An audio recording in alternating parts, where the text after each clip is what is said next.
The strangest thing about my girlfriend coming home from her trip was that she had never actually come home. At least that's what I thought. For an entire week, I watched her sleep beside me. I talked to her. I cooked for her. I watched her walk around our house like everything was normal. But when her actual flight was supposed to arrive, she came through the front door carrying the bags she'd packed a week earlier. And that's when I realized I had absolutely no idea who had been living with me.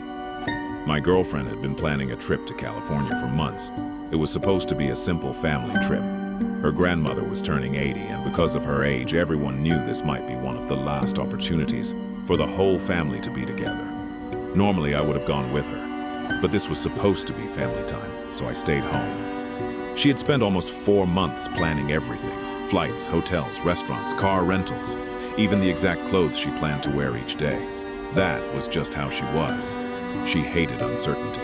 She'd make lists for things that didn't need lists.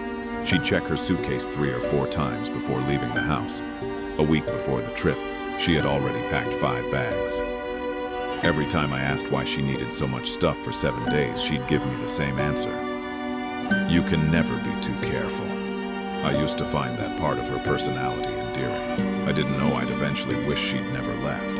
Her flight was scheduled early in the morning, so early that we went to bed almost immediately after dinner. I remember waking up sometime after sunrise. The room was quiet. For a few seconds, I just stared at the ceiling. Then I turned toward her side of the bed. She was still there. My first thought was that she'd overslept.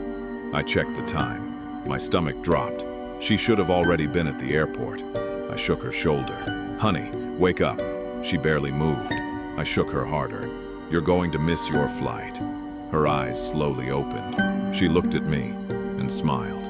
Not the sleepy, confused smile you'd expect from someone who had just realized they'd missed a flight. Just a calm smile. "Oh yeah," she mumbled. "The flight." I waited for the panic. It never came. She simply rolled onto her side and pulled the blanket back over herself. "It should be okay." And I laughed because I thought she was joking. "Okay?" She didn't answer. "Shouldn't you call your mom?" "No, no." She closed her eyes. "Everything should be fine." Then she started snoring. That was the first thing that really bothered me. She had never snored before, not once. I sat there watching her for several seconds. Something about the whole situation felt wrong, but I couldn't explain why. Eventually, I convinced myself she'd already spoken to her family. Maybe the flight had been canceled. Maybe something had happened to her grandmother.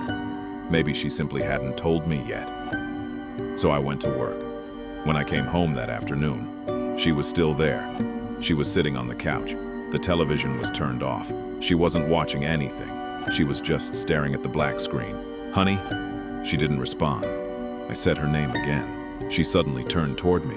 Her face lit up. "Honey?" She smiled brightly. "I'm so glad you're home." The change was so sudden that I almost laughed. She immediately started asking about my day, how work had gone, who I'd talked to, what I'd eaten. Normal things. But something fell off. She listened, but not quite correctly. I'd ask her a question, and sometimes she'd take several seconds before answering. Other times, she'd repeat something I'd already told her. Her voice sounded normal. Her face looked normal. But it was like there was a delay between her hearing me and understanding what I'd said. That night, I finally asked about the trip. "Did something happen with your grandmother?" She looked at me. Her smile disappeared, just for a second. Her entire face became completely blank. Then the smile returned. "No." She tilted her head. "Why?" I told her I was just wondering. She laughed, but I noticed something. She didn't ask me about the flight. She didn't mention her family. She didn't explain why she had missed it. It was like the trip had never existed. The next few days became strange. She stopped wanting to leave the house. At first I thought she was exhausted. Then I noticed she wasn't really acting like herself anymore. She stopped asking about work, stopped texting her family, stopped checking her phone. She barely ate anything I cooked. I'd make dinner and she'd just stare at the plate. "I'm not hungry." Then she'd disappear into the bedroom. But somehow food kept disappearing. One morning, I found an empty cereal box on the kitchen floor. Another night, an entire carton of milk was gone. Then I found a package of raw chicken sitting open on the counter. I stared at it for a long time. She hated raw meat. She couldn't even stand the smell of it. When I asked her about it, she looked genuinely confused. "I didn't do that," I laughed nervously. "Then who did?" She didn't answer. She just stared at me for several seconds. Then she smiled. That was becoming another strange habit. Whenever I asked her something she couldn't explain, she smiled. Not because something was funny, almost like she was trying to remember how a normal person was supposed to react. I started paying closer attention to her, and that's when I noticed something else. She never talked about California. Not once. If I mentioned the trip, she'd change the subject. If I asked about her grandmother, she'd look confused. And when I finally asked what she'd been doing all week, she simply said, "Staying here." I remember staring at her. "You mean here at home?" She nodded. Of course. That answer bothered me more than it should have, because I knew she was supposed to be in California. I had watched her pack, I'd driven her to the airport, I'd watched her walk through the terminal. At least, I thought I had. That evening I went looking for her luggage. Her 5 bags should have been sitting in our bedroom. They weren't.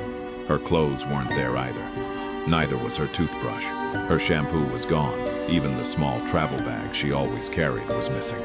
I stood in the bedroom doorway trying to make sense of it. Then I heard her behind me.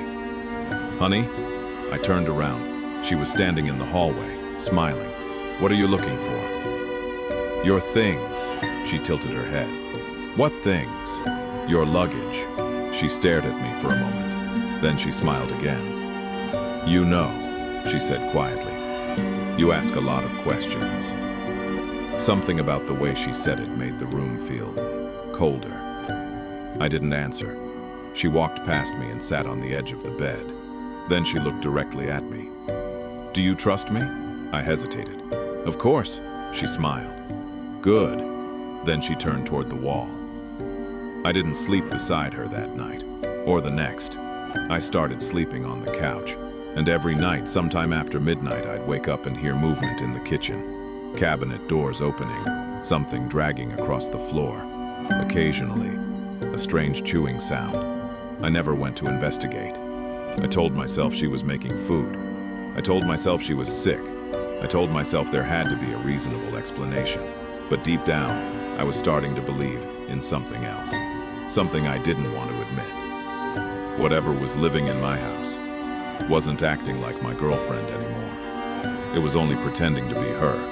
She slept in our bed while I slept on the couch. I didn't want to force her out. I didn't know what was happening to her. I started wondering if she was sick. Maybe she was having some kind of mental health episode. Maybe the stress of the trip had affected her. I even considered calling her family. But every time I reached for my phone, I stopped, because part of me was afraid of what they'd say. The night before she was supposed to return from California, she finally let me sleep beside her again. She turned her back toward me. I stayed awake for a long time, listening to her breathing, trying to convince myself that everything would be normal in the morning. Eventually, I fell asleep. Then I woke up to a sound from the kitchen.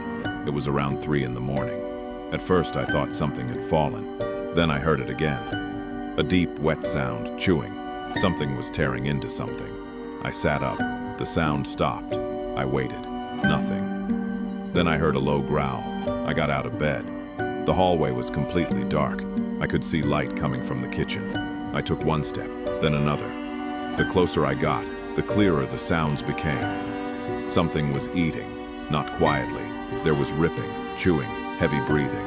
I reached the kitchen doorway, and everything stopped. I froze. My girlfriend's voice suddenly came from somewhere inside. "Go back to bed." She didn't sound tired. She sounded furious. I couldn't see her. The kitchen light was on, but something was blocking my view. I stood there for several seconds. Part of me wanted to turn the light on. Part of me wanted to run, but she screamed again. "Go back to bed!" I did. I don't know why. Maybe because some part of me still believed she was sick. Maybe because I was afraid that whatever I saw in that kitchen would permanently change the way I looked at her. I climbed back into bed, and almost immediately, The sounds started again.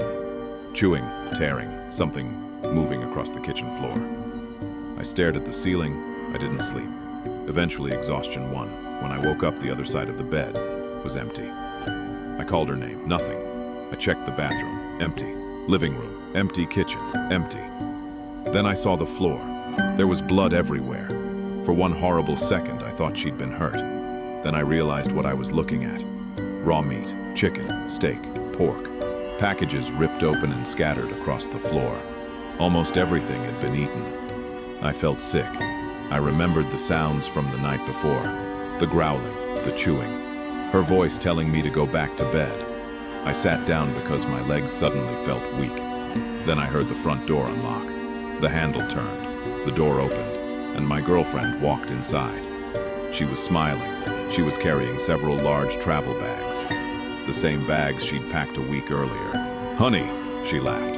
"I'm home." I couldn't move. She dropped one of the bags beside the door, then looked at me. "Can you come help me with these?" I stared at her. My mouth went completely dry. She looked exactly like the woman I'd been sleeping beside for the past week. Same face, same voice, same clothes. But then she said something that made every thought in my head stop. "I've got so much to tell you about California."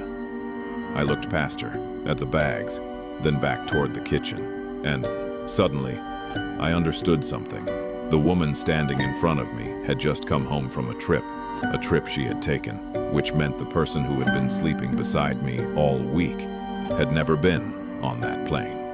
And whatever had been eating in my kitchen at 3 in the morning had been wearing my girlfriend's face. If you've ever experienced something you still can't explain, share your story in the comments below. If you're new here, subscribe to the Dark Chronicles. Until next time, stay aware, stay curious. See you in the dark.